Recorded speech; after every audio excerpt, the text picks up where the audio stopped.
Yes, good morning to all of you. देखिए, कल हम लोग स्टडी कर रहे थे यूनिवर्सल लॉ ऑफ ग्रेविटेशन के बारे में, और यूनिवर्सल लॉ ऑफ ग्रेविटेशन में हमने इस फॉर्मूला को स्टडी किया था कि ये फॉर्मूला कैसे बनाया जाता है। उसके लिए हमने ये देखा था कि न्यूटन ने कुछ एक्सपेरिमेंट्स किए और कुछ लॉज को पढ़ा। उन लॉज के बेस पर और एक्सपेरिमेंट्स के बेस पर उन्होंने यूनिवर्सल लॉ ऑफ ग्रेविटेशन को लिखा। सबसे पहली बात उन्होंने ये बताई थी कि जो ग्रेविटेशनल फोर्स होगा वो यूनिवर्स के किसी भी दो ऑब्जेक्ट के बीच में काम करता है, और उसकी वैल्यू किस पे डिपेंड करती है?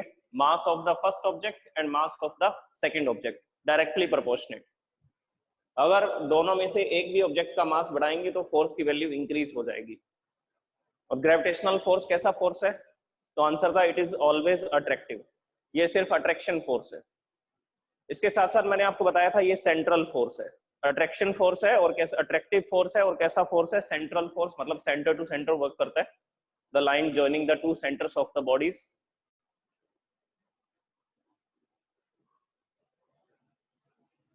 इसके अलावा ये डिपेंड करता है distance between the objects, square of distance between the object. Objects के बीच में जितनी भी डिस्टेंस है उसका स्क्वायर कर देंगे, उस पर ये डिपेंड करेगा। और कैसा डिपेंड करेगा? डायरेक्टली प्रोपोर्शनल या इनवर्सली प्रोपोर्शनल? तो आंसर है ये इनवर्सली प्रोपोर्शनेट होगा। इसका मतलब डिस्टेंस जैसे जैसे इंक्रीज होगी ऑब्जेक्ट्स के बीच में, तो ग्रेविटेशनल फोर्स की वैल्यू डिक्रीज होती जाएगी। अब इस फॉर्मूला के अंदर कौन कौन सी क्वांटिटीज हैं? सबसे पहले हमने यहाँ पर लिखा हुआ है जी, ये तो ग्रेविटेशनल फोर्स है, ये फोर्स को बताएगा। G is the gravitational constant, और you can say that universal gravitational constant.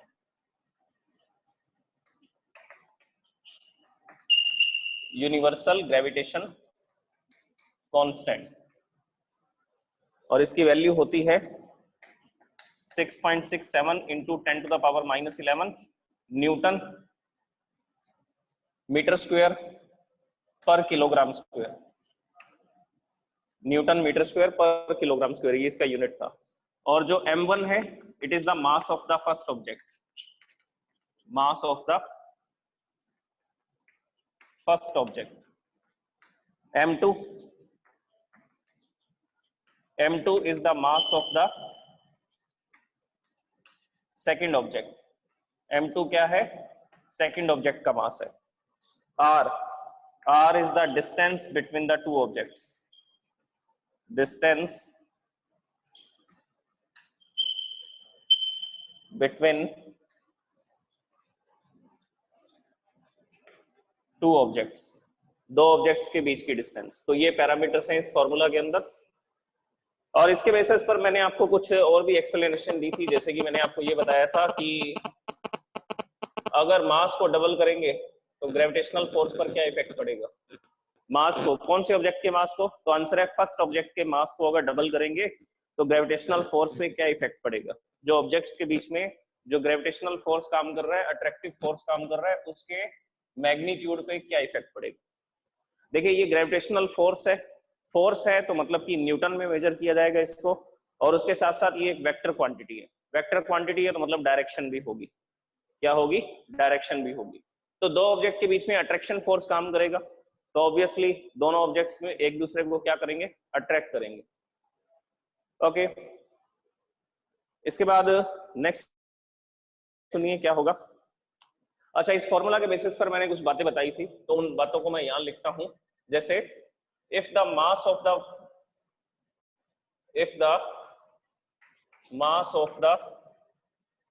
first object is doubled, if the mass of the first object is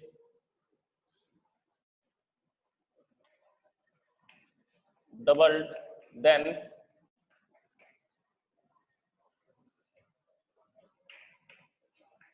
the gravitational force becomes double। अगर एक object का mass double करेंगे तो gravitational force की value भी double हो जाएगी, पहले से 2 टाइम्स हो जाएगी। ये कल मैंने आपको प्रूफ करके बताया था कुछ कैलकुलेशंस के अंदर, अभी मैं उसके रिजल्ट्स लिख रहा हूं। देखिए, फर्स्ट ऑब्जेक्ट के मास को डबल किया जा रहा है तो ग्रेविटेशनल फोर्स भी डबल हो जाएगा। अच्छा, अगर ऐसा लिखें कि अगर दोनों ऑब्जेक्ट के मास को डबल कर दें तो if the mass of the both objects if the masses आएगा, not mass, if the masses of the both objects are doubled, then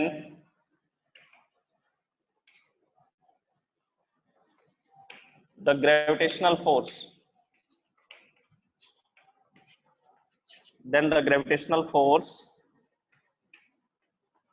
becomes 4 times. Gravitational force 4 गुना हो जाएगा पहले से।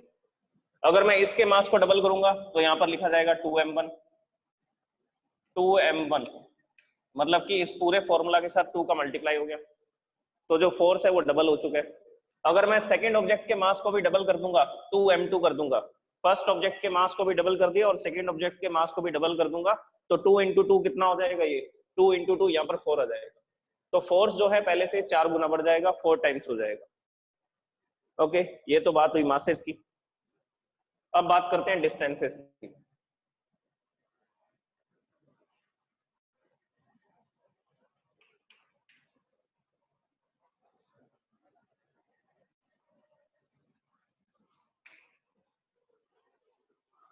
ये मासेस के लिए 2 सेंटेंस लिखे मैंने, आप इसको नोट कर सकते हैं, स्क्रीनशॉट ले सकते हैं इसका। ओके, अब हम डिस्टेंसेस के लिए लिखते हैं।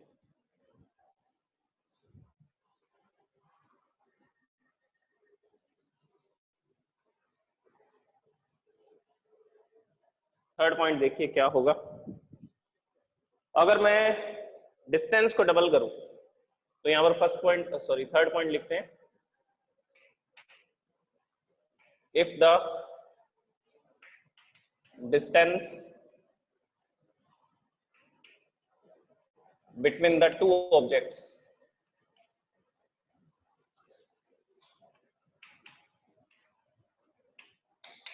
is doubled, अगर हम डिस्टेंस को डबल कर देंगे, ऑब्जेक्ट्स को दूर कर देंगे, then the gravitational force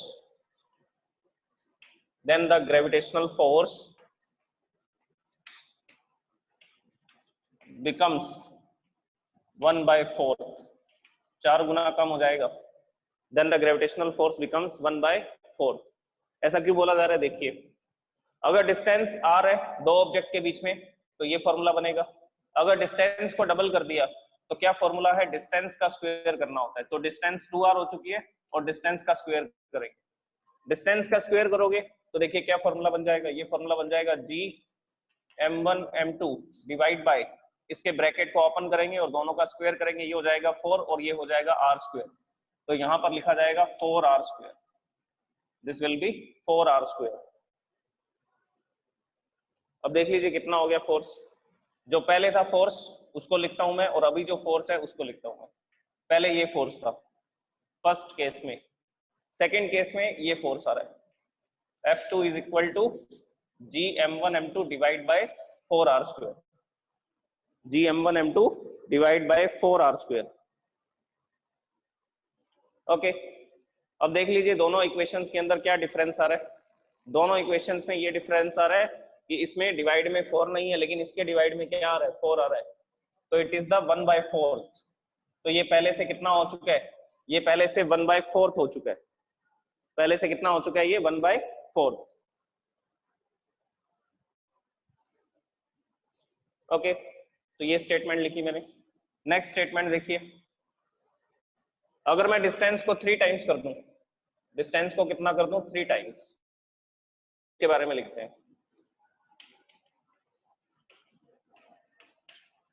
If the distance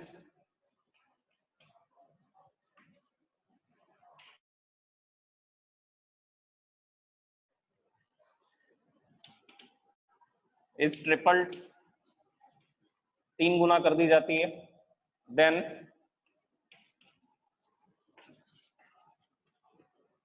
the gravitational force कितना डिक्रीज हो जाएगा, then the gravitational force becomes 1/9। तो ग्रेविटेशनल फोर्स क्या हो जाएगा, 1/9 हो जाएगा, 9 गुना कम हो जाएगा। देखिए ये ग्रेविटेशनल फोर्स का फॉर्मूला है, जब डिस्टेंस r है अब हमने डिस्टेंस को 3 टाइम्स कर दिया, डिस्टेंस को 3 टाइम्स कर दिया, तो ये डिस्टेंस है और डिस्टेंस का स्क्वायर करना है। तो डिस्टेंस का स्क्वायर करोगे तो कितना आ जाएगा, इट विल बी 9r²। कितना हो जाएगा ये 9r²। तो देख लीजिए फोर्स की क्वांटिटी में डिफरेंस, जब डिस्टेंस r थी तो इतना फोर्स था, जब डिस्टेंस 3r है तब इतना फोर्स है।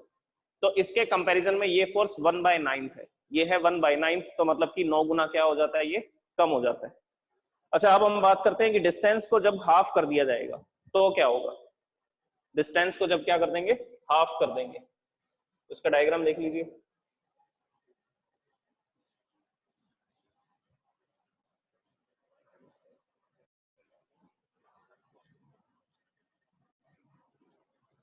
देखिए ये पहले हमारे पास ये ऑब्जेक्ट था जिसका मास है m1, और ये सेकंड ऑब्जेक्ट है जिसका मास है m2, और इनके बीच में जो डिस्टेंस है उसको हमने किससे लिखा था, उसको हमने r से लिखा था। अब सेकंड केस में देखिए क्या होगा, ये फर्स्ट केस है।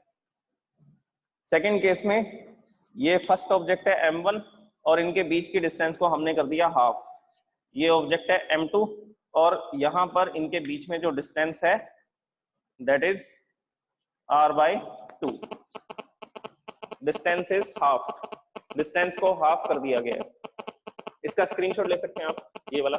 If the distance between the two object is double then the gravitational force becomes 1/4। अगर ट्रिपल करेंगे तो ग्रेविटेशनल फोर्स 1/9 हो जाएगा।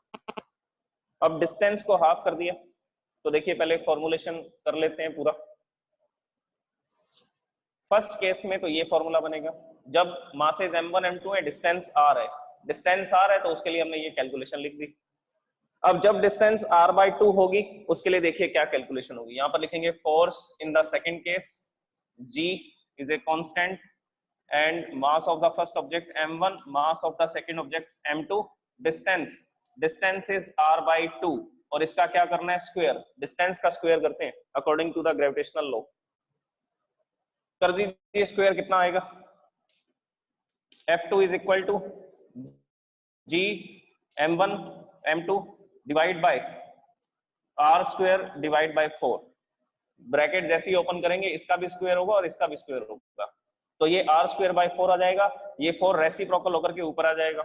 तो नेक्स्ट स्टेटमेंट क्या बनेगी, नेक्स्ट स्टेटमेंट होगी ये 4G m1 m2 divide by r²। ये जो 1/4 था इसके डिवाइड में उसको हमने क्या कर दिया, रेसिप्रोकल कर दिया और ये आ गया अपस्टेयर्स में। ये r/4 था, रेसिप्रोकल करके ऊपर आ गया। तो देख लीजिए जब हम डिस्टेंस को हाफ करेंगे, जब हम डिस्टेंस को पहले से क्या कर देंगे, हाफ कर देंगे, तो फोर्स कितने गुना बढ़ जाएगा, 4 टाइम्स, 4 गुना इंक्रीज हो जाएगा। So here I am writing the next statement.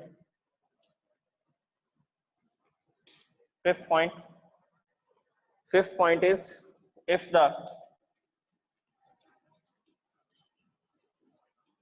distance between objects is halved, HALVED is halved, then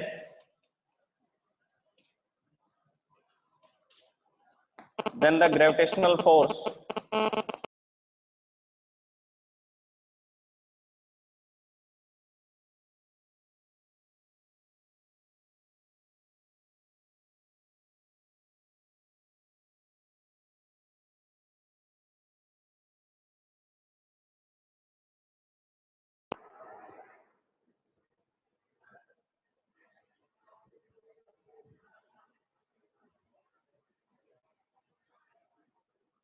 okay तो ग्रेविटेशनल फोर्स कितना हो जाएगा, 4 टाइम्स हो जाएगा।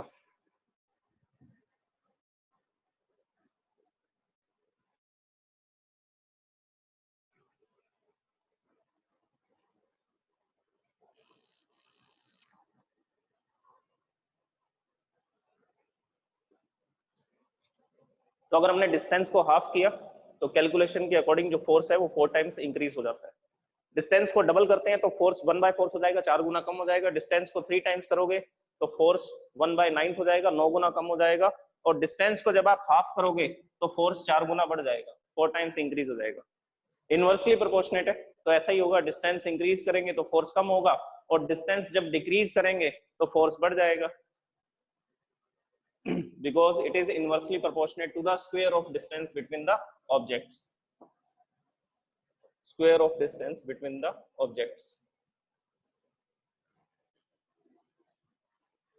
ये थी इसकी कुछ इंपॉर्टेंट बातें।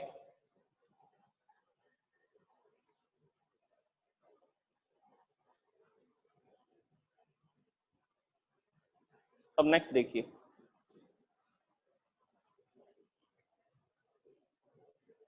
तो स्टार्ट करते हैं।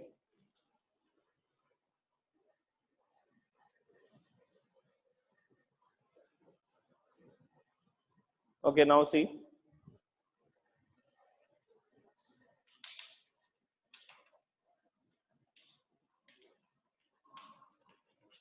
significance of universal law of gravitation.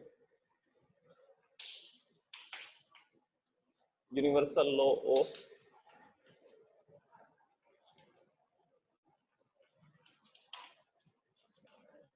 Gravitation. Significance मतलब इसका क्या इंपॉर्टेंस है, हम कौन कौन से फिनोमेना को इससे समझ सकते हैं। सबसे पहली बात, the motion of the planets, the motion of the planets around the sun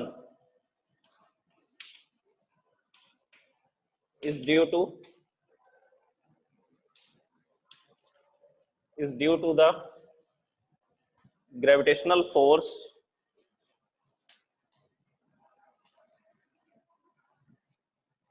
exerted by the sun. exerted मतलब लगाया जाता है, exerted by the sun on the planets, upon the planets.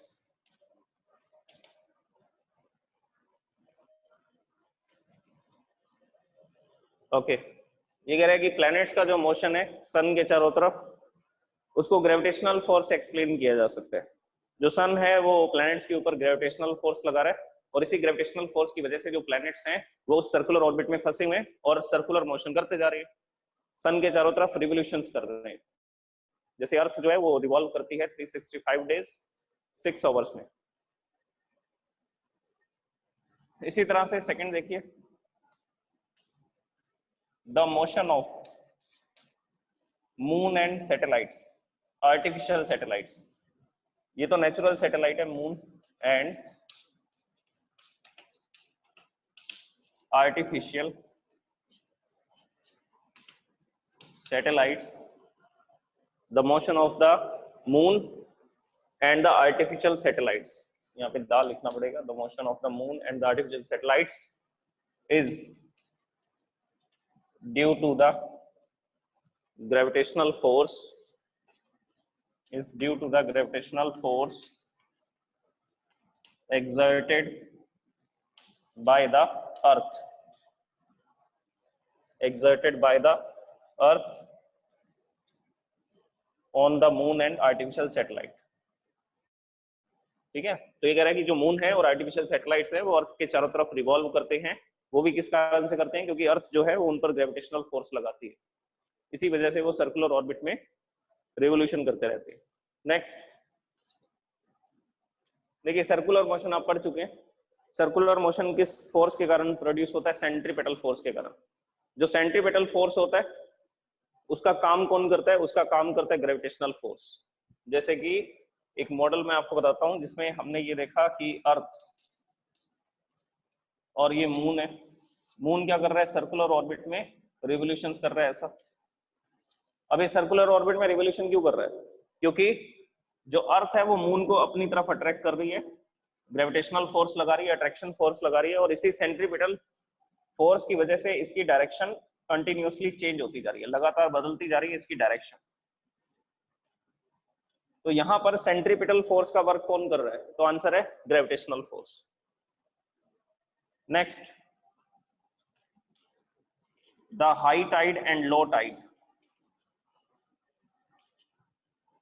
the high tide and low tide in the ocean is due to the gravitational force exerted by the sun and the moon.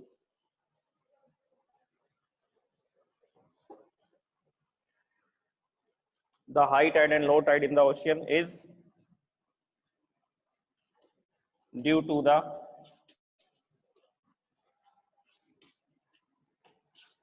gravitational force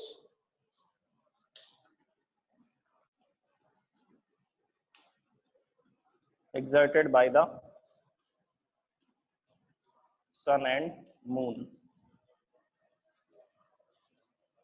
देखिए इसके बारे में समझ लीजिए, ये low tide और high Tide क्यों आती है। ओशियंस के अंदर जो वाटर का लेवल है वो इंक्रीज हो जाता है और डिक्रीज हो जाता है। उसका रीजन क्या है? उसका रीजन है कि सन और मून जो है वो दोनों ही क्या करते हैं, फोर्स लगाते हैं। किस पर फोर्स लगाते हैं? ओशियन में जो वाटर है उस वाटर पर फोर्स लगाते हैं। अब जो वाटर है वो काफी ज्यादा क्वांटिटी में, ज्यादा क्वांटिटी में तो मतलब मास ज्यादा है, मास ज्यादा होगा तो फोर्स की वैल्यू भी ज्यादा होगी। देखिए जैसे एक एग्जांपल मैं आपको बताता हूं, ये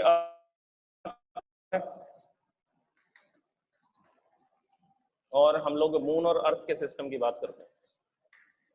ये मून जो है इसमें रिवॉल्व कर रहे,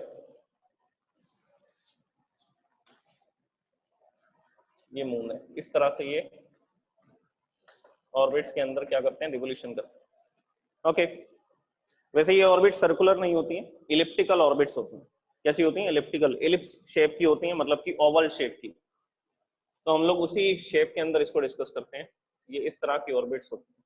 ये जॉन केपलर ने बताया था, जोहान्स केपलर ने बताया था कि जो ऑर्बिट्स होती हैं वो ओवल शेप्ड होती हैं, इलिप्टिकल ऑर्बिट्स होती हैं। तो ये जो है ये है मून। तो ये इन ऑर्बिट्स के अंदर क्या कर रहा है, रिवॉल्व कर रहा है। ओके, तो ऐसा रिवॉल्व करता रहेगा ये। अब इससे क्या इफेक्ट पैदा होगा? इससे ये इफेक्ट पैदा होगा कि अर्थ के ऊपर ओशियंस होंगे। जैसे कि मान लीजिए यहाँ पर इस जगह पर ओशियन है, जिसको मैं यहाँ पर क्रिएट करता हूँ, ये यहाँ पर इस जगह पर ओशियन है। अब ओशियन के अंदर मिलियंस ऑफ किलोग्राम वाटर है, मिलियंस ऑफ किलोग्राम वाटर है। तो आपको पता है कि ग्रेविटेशनल फोर्स की फॉर्मूला में कौन कौन सी क्वांटिटीज आती हैं? Mass of first object, mass of second object and distance between the two objects. तो मून जब यहाँ पर आएगा, इस पोजीशन पर आएगा, तो अर्थ के पास में होगा। जैसे कि हम लोग देखते हैं ना, 15 डेज के बाद कृष्ण पक्ष और शुक्ल पक्ष होता है, उसमें अमावस्या और पूर्णिमा आती है। पूर्णिमा का मतलब होता है कि जो मून है वो अर्थ के पास में आ चुका है और आपको वो काफी बड़े साइज का दिखाई देता है। जनरली जितना दिखता है उससे बड़े साइज का दिखता है। तो मून जब इस पोजीशन पर होगा तो उस समय पर क्या होगा? उस समय पर ये होगा कि मान लीजिए यहाँ पर एक छोटा सा ऑब्जेक्ट पड़ा है 1 किलोग्राम का। तो इसमें मून का तो मास ज्यादा है, लेकिन 1 किलोग्राम का ऑब्जेक्ट तो छोटा ऑब्जेक्ट है। तो इनके बीच में जो ग्रेविटेशनल फोर्स होता है उसकी वैल्यू थोड़ी कम होती है, उसकी वैल्यू कम होती है, इसलिए ये 1 किलोग्राम का ऑब्जेक्ट मून की तरफ अट्रैक्टेड नहीं हो पाता। लेकिन जब सेकेंड ऑब्जेक्ट का मास बढ़ जाएगा, जैसे कि हम लोग वाटर की बात कर रहे हैं, तो यहाँ पर ये वाटर है इस ओशियन के अंदर, ये मिलियंस ऑफ किलोग्राम वाटर है। तो ये वाटर की क्वांटिटी बहुत ज्यादा है, तो मास जो है वो बढ़ चुका है। तो मून जो है इस मास के ऊपर अट्रैक्शन फोर्स लगाता है और इस अट्रैक्शन फोर्स की वजह से ये वाटर जो है उसका लेवल राइज हो जाता है। लेवल राइज हो जाता है, उसको हम बोलते हैं हाई टाइड। जब इसका लेवल बढ़ जाता है तब हम उसको क्या बोलते हैं? तब उसको हाई टाइड बोलते हैं। अब देखिए ये मून इस तरह से आगे बढ़ता जाएगा और बढ़ते बढ़ते इस पोजीशन पर आ जाएगा। जब इस पोजीशन पर आ जाएगा तो ग्रेविटेशनल फोर्स इस डायरेक्शन में लगेगा। ये जो वाटर है, इस वाटर पर ग्रेविटेशनल फोर्स इस डायरेक्शन में लगेगा। इस डायरेक्शन में लगेगा तो इसका लेवल कम होता जाएगा, डाउनवर्ड डायरेक्शन में जाएगा। तो इस मास पर ये जो वाटर था इस पर इस डायरेक्शन में फोर्स लगेगा, तब इसका लेवल कम हो जाएगा, इसको बोला जाएगा लो टाइड। ये होते हैं high tide and low tide. तो मून के रिवोल्यूशन करने के कारण से जब किसी पोजीशन पर मून अर्थ के आसपास होता है तो उस समय पर वाटर का लेवल राइज हो जाता है, और जब मून दूसरी तरफ चला जाता है तो वाटर का लेवल लो हो जाता है। इसका रीजन क्या है कि ओशियन में जो वाटर है वो मिलियंस ऑफ किलोग्राम या बिलियंस ऑफ किलोग्राम वाटर है, तो मास ज्यादा हो चुका है सेकंड ऑब्जेक्ट का। तो अगर मासेस इंक्रीज हो जाते हैं तो ग्रेविटेशनल फोर्स की वैल्यू बढ़ जाती है, और वो ग्रेविटेशनल फोर्स इतना सफिशिएंट हो जाता है कि वो इस वाटर को अपनी तरफ अट्रैक्ट कर सके, इसीलिए लेवल राइज होता है, इसीलिए लेवल राइज होगा। This is high tide and low tide. ये मैंने आपको जनरल इंट्रोडक्शन दी है कि लगभग ऐसा होता है। ओके, तो ये एक सिग्निफिकेंस है ओशियंस के अंदर लो टाइड और हाई टाइड का आना, जिसमें मून ग्रेविटेशनल फोर्स लगाता है और सन भी इसी तरह से ग्रेविटेशनल फोर्स लगाता है। जो सन है वो भी काफी बड़ा ऑब्जेक्ट है, तो वो भी इतने सारे वाटर के ऊपर क्या कर सकता है, जो ओशियन के अंदर वाटर है बिलियंस ऑफ किलोग्राम, उस पर भी क्या लगा सकता है, उस पर भी फोर्स लगा सकता है। तो सन के इफेक्ट के कारण भी हाई टाइड और लो टाइड आती है, जैसा कि मैंने अभी एक्सप्लेन किया, ठीक इसी तरह से। ओके, एक सिग्निफिकेंस और है,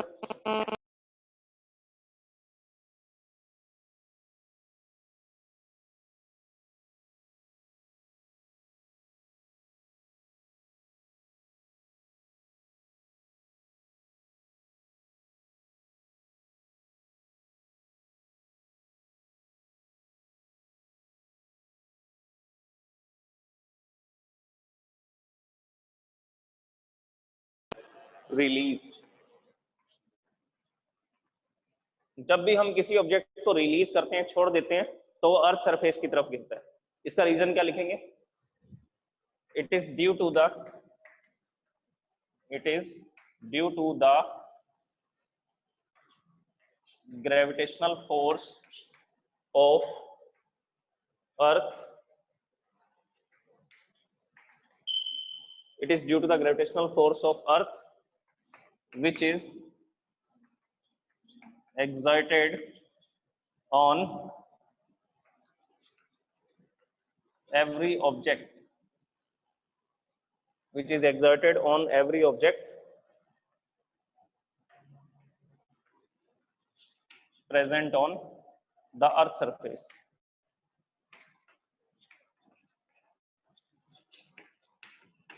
अर्थ सरफेस पर या अर्थ के सरफेस के ऊपर जो भी ऑब्जेक्ट्स हैं, उन सभी ऑब्जेक्ट्स पर अर्थ क्या करती है, ग्रेविटेशनल फोर्स लगाती है। इसी वजह से हम किसी भी ऑब्जेक्ट को जब रिलीज करते हैं, छोड़ देते हैं, तो वो डाउनवर्ड डायरेक्शन में गिरता है, मतलब कि किसकी तरफ गिरता है, टुवर्ड्स द अर्थ सरफेस, अर्थ के सरफेस की तरफ गिरेगा। तो इसको भी किससे एक्सप्लेन किया जा सकता है? इसको भी एक्सप्लेन कर सकते हैं हम लोग यूनिवर्सल लॉ ऑफ ग्रेविटेशन से। तो ये significance of universal law of gravitation या importance of universal law of gravitation का क्या मतलब है? इसका सिंपल सा ये मतलब है कि कौन कौन से फिनोमेना को, कौन कौन सी घटनाओं को हम लोग इस लॉ से एक्सप्लेन कर सकते हैं। ये तो मैंने आपको पहले ही बता दिया था, यूनिवर्सल वर्ड क्यों यूज किया गया। इसका रीजन ये है कि ये जो ग्रेविटेशन लॉ है, ये यूनिवर्स में किसी भी दो ऑब्जेक्ट्स के लिए काम में ली जा सकती है। अर्थ पर दो ऑब्जेक्ट हैं उसके लिए भी, और अगर अर्थ सरफेस के बाहर कोई ऑब्जेक्ट्स हैं, बड़े ऑब्जेक्ट्स हैं, प्लैनेट्स हैं या सेलेस्टियल बॉडीज हैं, तो उनके लिए भी ये लॉ अप्लाई किया जा सकता है। Okay, thank you so much. कल डिस्कस करेंगे इसके न्यूमेरिकल्स, और एक चीज मैं आपको ये बताऊंगा कि यूनिवर्सल लॉ ऑफ ग्रेविटेशन जो है वो थर्ड लॉ ऑफ मोशन उसको ओबे करती है, थर्ड लॉ ऑफ मोशन को ओबे करती है, मतलब कि उसको सेटिस्फाई करती है।